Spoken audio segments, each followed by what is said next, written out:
Jaya Radha Madhava Punya Bihari.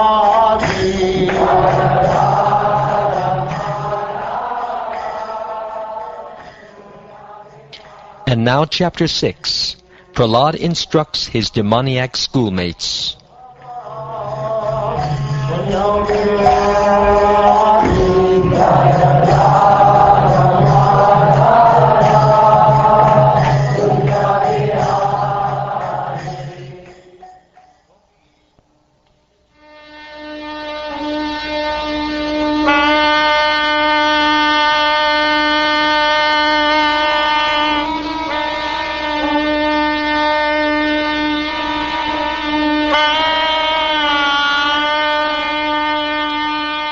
Prahlada Maharaj said, "One who is sufficiently intelligent should use the human form of body from the very beginning of life, in other words, from the tender age of childhood, to practice the activities of devotional service, giving up all other engagements.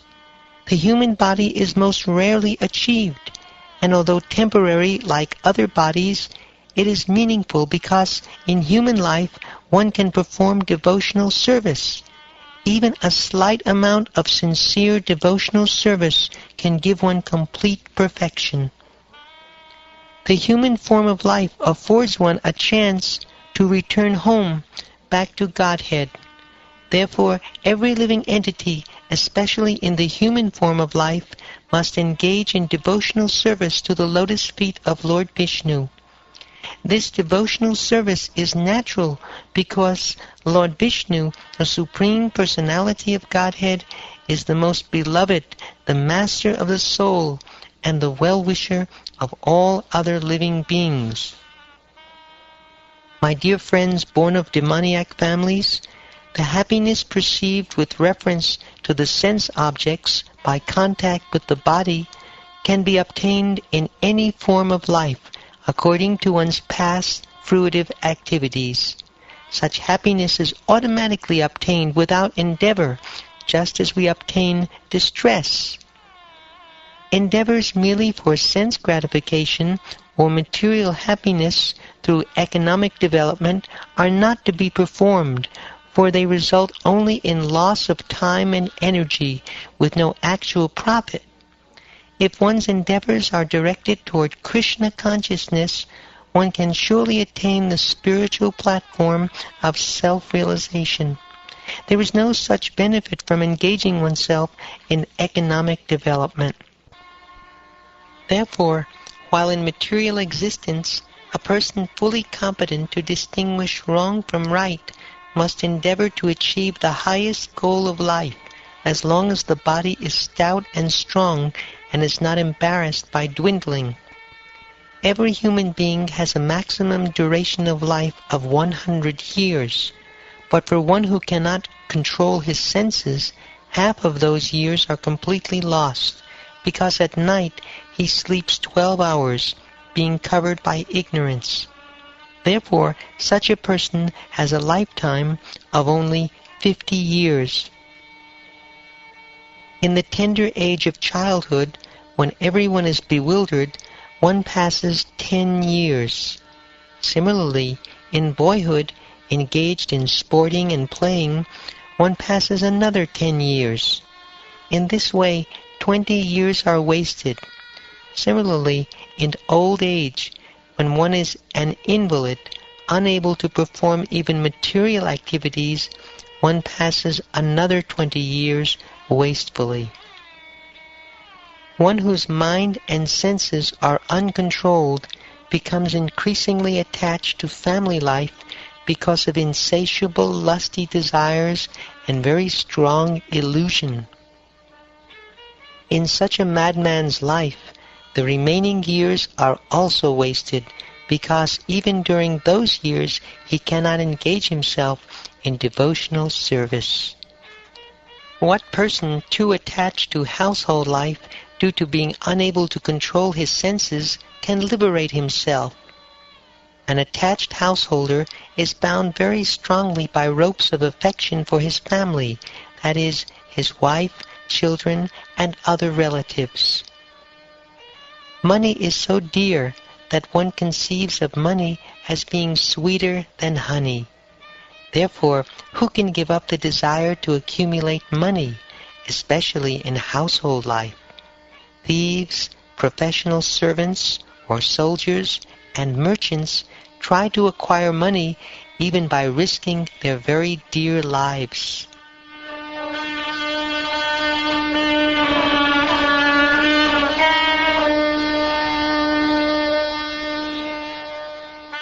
How can a person who is most affectionate to his family, the core of his heart being always filled with their pictures, give up their association? Specifically, a wife is always very kind and sympathetic, and always pleases her husband in a solitary place. Who could give up the association of such a dear and affectionate wife? Small children talk in broken language, very pleasing to hear, and their affectionate father always thinks of their sweet words. How could he give up their association? One's elderly parents and one's sons and daughters are also very dear.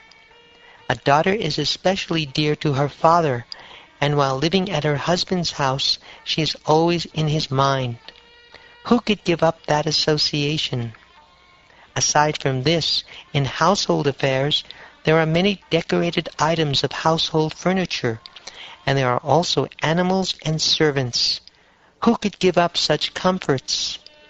The attached householder is like a silkworm, which weaves a cocoon in which it becomes imprisoned, unable to get out. Simply for the satisfaction of two important senses, the genitals and the tongue, one is bound by material conditions. How can one escape? One who is too attached cannot understand that he is wasting his valuable life for the maintenance of his family. He also fails to understand that the purpose of human life, a life suitable for realization of the absolute truth, is being imperceptibly spoiled. However, he is very cleverly attentive to seeing that not a single farthing is lost by mismanagement.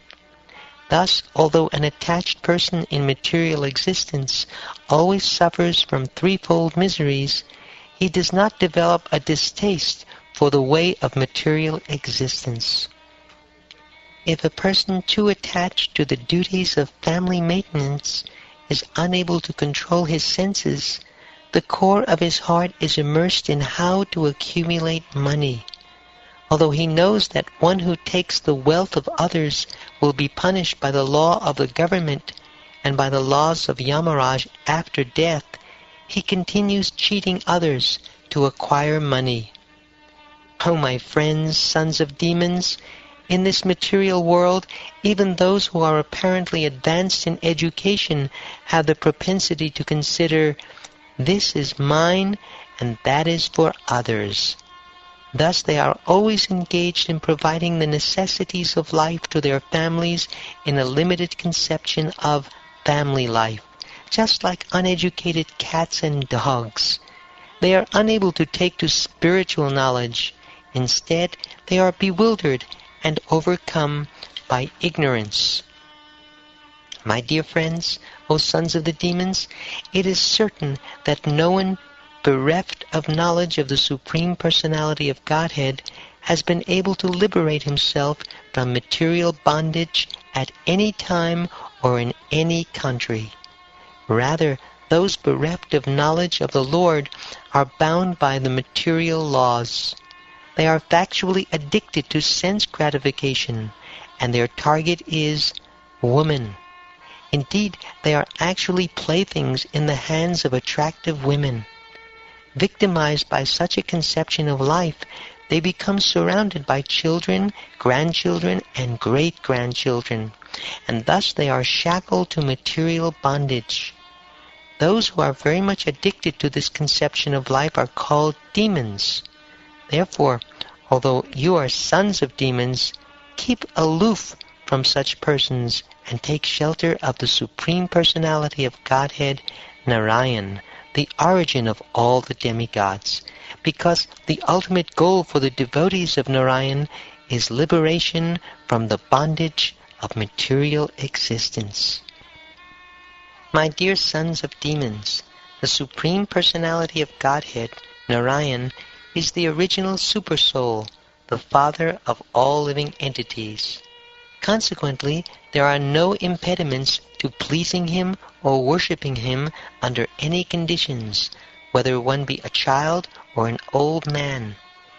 The relationship between the living entities and the Supreme Personality of Godhead is always a fact, and therefore there is no difficulty in pleasing the Lord.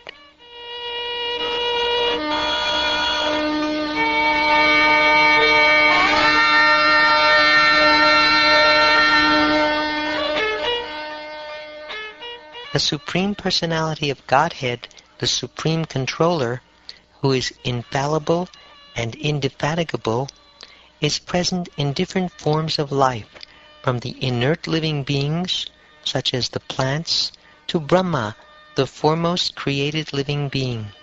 He is also present in the varieties of material creations and in the material elements, the total material energy and the modes of material nature, as well as the unmanifested material nature and the false ego.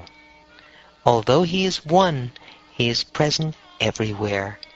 And he is also the transcendental Supersoul, the cause of all causes, who is present as the observer in the cores of the hearts of all living entities. He is indicated as that which is pervaded and as the all-pervading Supersoul. But actually, he cannot be indicated. He is changeless and undivided. He is simply perceived as the Supreme Satchidananda, or eternity, knowledge, and bliss. Being covered by the curtain of the external energy, to the atheist he appears non-existent.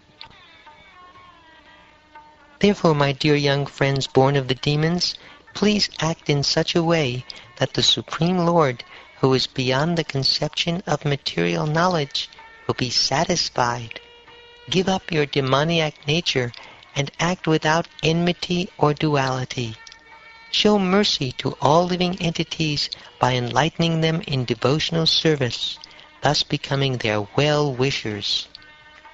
Nothing is unobtainable for devotees who have satisfied the Supreme Personality of Godhead, who is the cause of all causes, the original source of everything.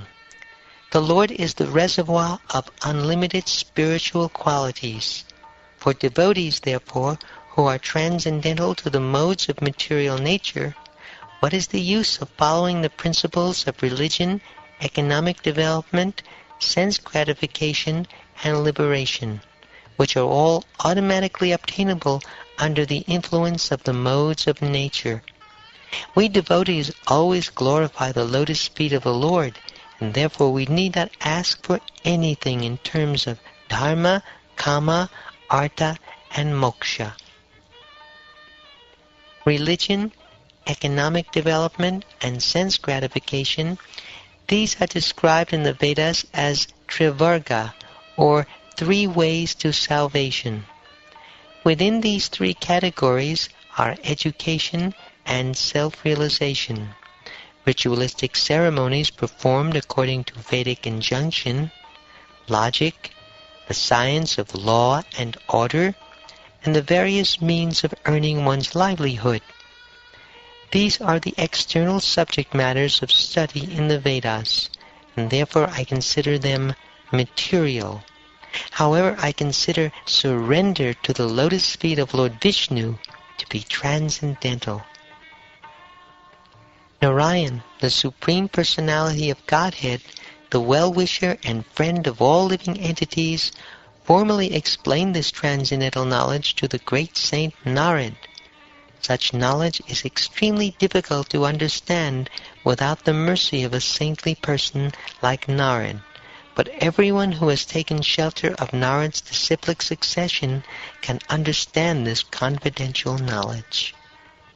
I received this knowledge from the great saint Narad Muni, who is always engaged in devotional service. This knowledge, which is called Bhagavad-Dharma, is fully scientific. It is based on logic and philosophy and is free from all material contamination.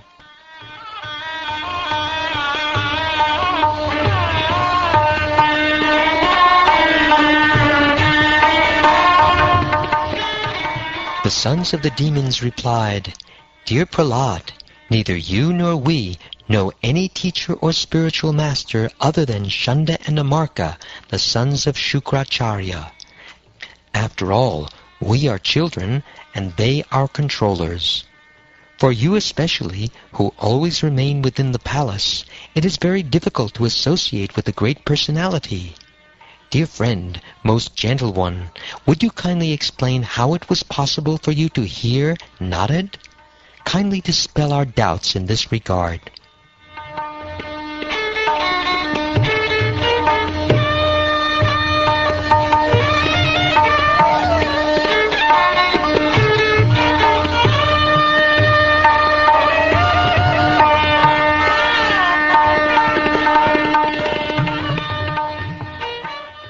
Thus ends the 6th chapter of the 7th canto of the Śrīmad-Bhāgavatam, entitled Prahlada Instructs His Demoniac Schoolmates.